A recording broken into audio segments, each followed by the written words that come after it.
Pour nous rejoindre en studio. Studio à commercial cube.radio. Appelez ou textez. 187 Cube Radio.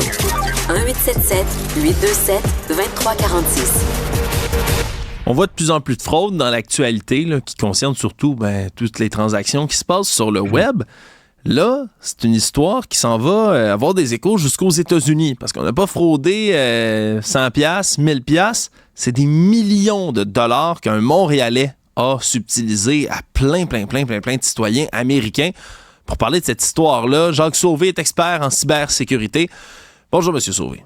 Bon matin. Tout d'abord, qu'est-ce que vous pouvez nous dire sur le stratagème qui a été utilisé? Parce que là, je le disais, c'est des millions de dollars là, qui ont été subtilisés.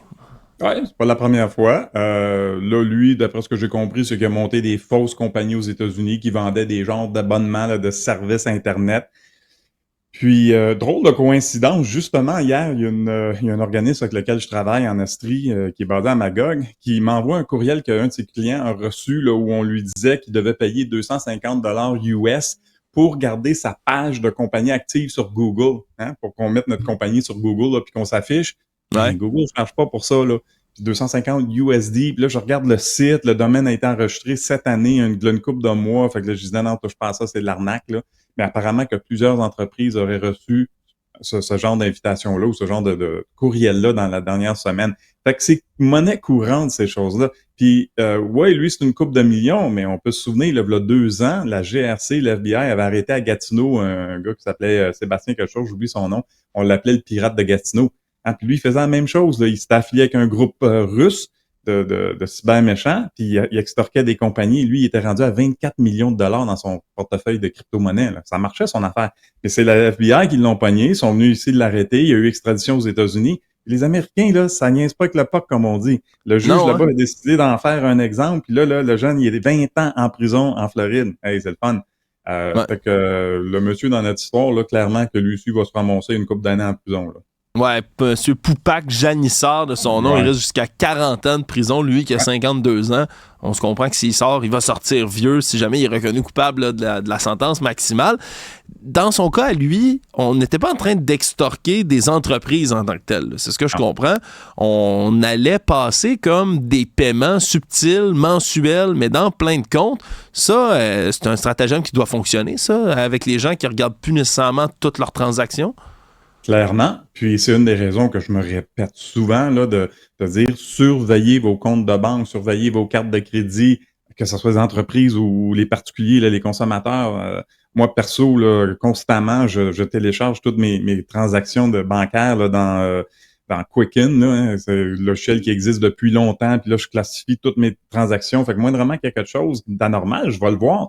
Même chose dans mon entreprise, quasiment quotidiennement, là, je me connecte à la banque, je regarde ce qui se passe, puis mais il faut voir ça. Fait que là, des entreprises qui me disent que ça fait des semaines ou des mois que ces paiements-là passent puis ils s'en sont pas rendus compte, ben là, je questionnerais leur comptable un petit peu, là. Mais oui, il faut surveiller nos choses aujourd'hui. Puis là, on le voit, là, on parle souvent de brèches, hein, de fuite de données, puis ouais, mais c'est vraiment important. Ouais, lui, c'est exactement ce qu'il a fait. Il a utilisé des données qui ont fuité, qu'il a trouvé, qui a acheté une base de données. Là, on a parlé de Ticketmaster, là, 2-3 semaines, de 560 millions de comptes avec des cartes de crédit.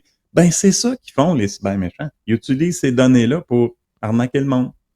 Ouais, à ce moment-là, quand on est ciblé là, par un vol de données, là, nos données ont été volées quelque part, puis on fait partie de cette liste-là, y a-tu des moyens qu'on peut prendre là, pour être plus prudent que prudent? Là? Des choses, là, vous dites, surveiller son compte en banque, ça, on vous entend.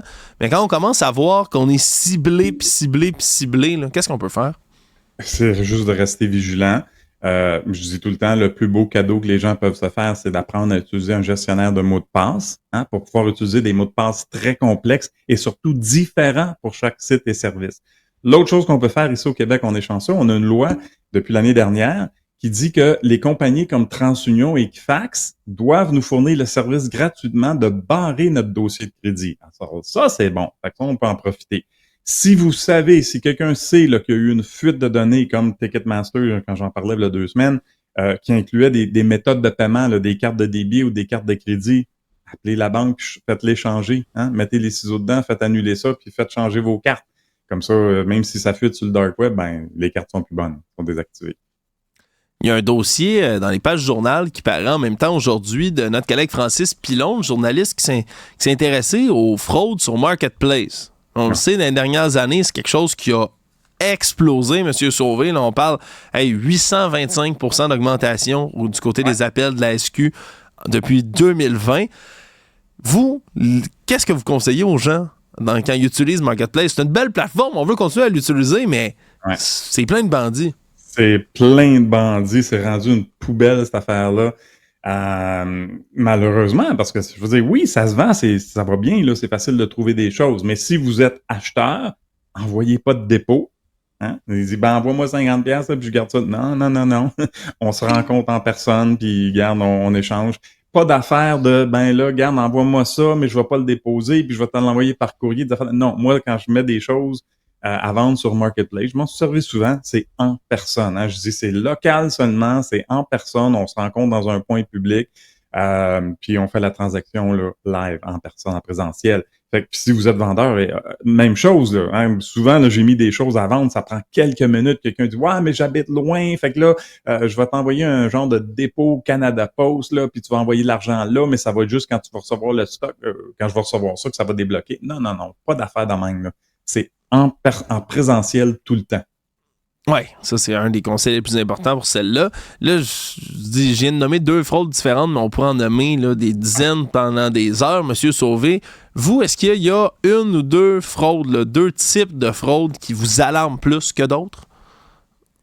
Ce que je trouve absolument désolant, c'est les gens qui se font embarquer là, dans des fraudes de crypto-monnaie. Hein? La crypto-monnaie, c'est il y a moyen de faire de l'argent là-dedans, mais il y a moyen de perdre beaucoup d'argent. Et là, les gens qui entendent des histoires ou qui se font compter des choses sur les médias sociaux par texto, hey, moi, là, j'ai fait 300% dans un mois, là, j'ai mis 1000$, je suis rendu à 5000$, puis le monde croit n'importe quoi, là, puis il embarque là-dedans. Des histoires d'amour comme ça, là, puis envoie-moi de la crypto-monnaie, puis non, faites pas ça. La crypto-monnaie, là, si vous savez pas ce que vous faites, si vous connaissez pas les bonnes mesures de sécurité, là, puis vous touchez pas à ça, là. Fait que ça en est un là, qu'on voit fréquemment. Il y avait un monsieur là, de 84 ans récemment dans les manchettes là, qui a perdu 200 000 $ dans une genre de fraude d'amour. C'est désolant. À 84 ans, là, t'as plus la chance de refaire ton argent. Là. Non. Hein? Fait que ça, ces affaires-là, je trouve ça désolant. Toute la fraude qu'il y a eu autour de la PCU là, durant la pandémie, là, des gens qui recevaient des avis de cotisation qu'on doit des milliers de dollars parce que on avait fait une demande de PCU, puis on de l'argent. Non, j'ai pas eu une scène de PCU, mais c'est ça. Ça, c'est le vol d'identité. Puis ce qui est plate, c'est que les gouvernements tardent à répondre aux gens, aux citoyens, là, puis de régler la situation rapidement. Écoutez, le 1er mars dernier, là, le mois de mars, c'était le mois de la prévention de la fraude. Puis je répète encore, la SQ avait sorti un bulletin avec le Centre antifraude du Canada qui disait que le Québec, pour la 3e année consécutive, était en tête de peloton au niveau des fraudes et des arnaques. Fait qu'il faut vraiment s'éduquer, aller voir le Centre antifraude canadien, là, il y a plein de bons trucs là-dessus, comment faire, quoi faire. Il y a fraudealerte.ca qui est un excellent site où toute la communauté peut participer et échanger des fraudes et des choses à faire attention. Fait que on vit dans ce monde-là à ce temps-là, il faut vraiment faire attention. Est-ce que vous diriez que cette augmentation-là, c'est lié aussi au fait que c'est rendu plus facile d'être fraudeur? Est-ce que les technologies font en sorte qu'on est en train là, de créer, si on veut, des usines à fraudeurs, si on veut? On en forme bien malgré nous? Oui, puis honnêtement, est-ce qu'on peut les blâmer quand on voit comment facilement les gens tombent dans le panneau, là? C'est comme, pourquoi pas? Hein? C'est que les gens, on peut dire qu'on abuse je vais le dire, là, on abuse de la stupidité des gens. Hein? C'est comme, si t'envoies de l'argent en crypto-monnaie, tu sais pas où, puis tu sais pas ce que tu fais, à quelque part, tu sais, si t'envoies de l'argent à des gens qui vendent des babelles sur Marketplace, tu fais juste envoyer des transferts Interac, c'est perdu, tu sais, Fait que il y a du monde qui vont en profiter. Ça, c'est la nature humaine. Là. Il va toujours avoir des bandits, des méchants qui vont profiter de ces faiblesses-là dans l'humain.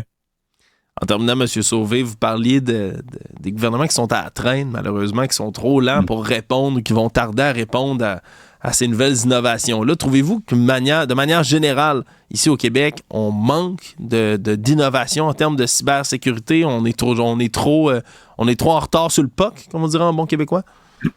Dans des sites gouvernementaux, le consensus, c'est que oui. Il y a de l'amélioration qui se fait, là, je vais le dire.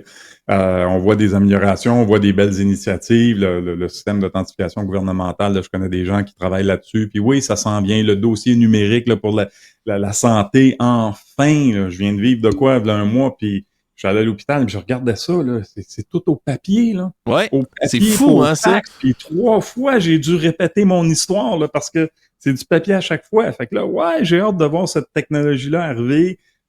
Puis, je vais le dire encore, on a une super belle communauté d'informatique et de cybersécurité. Il y a beaucoup d'innovation qui se fait au Québec. C'est juste pour la mettre en valeur, puis il faut que le gouvernement en profite. Jacques Sauvé, vous êtes un expert justement en cybersécurité. Merci d'avoir fait le tour de la question avec nous. Ça fait plaisir.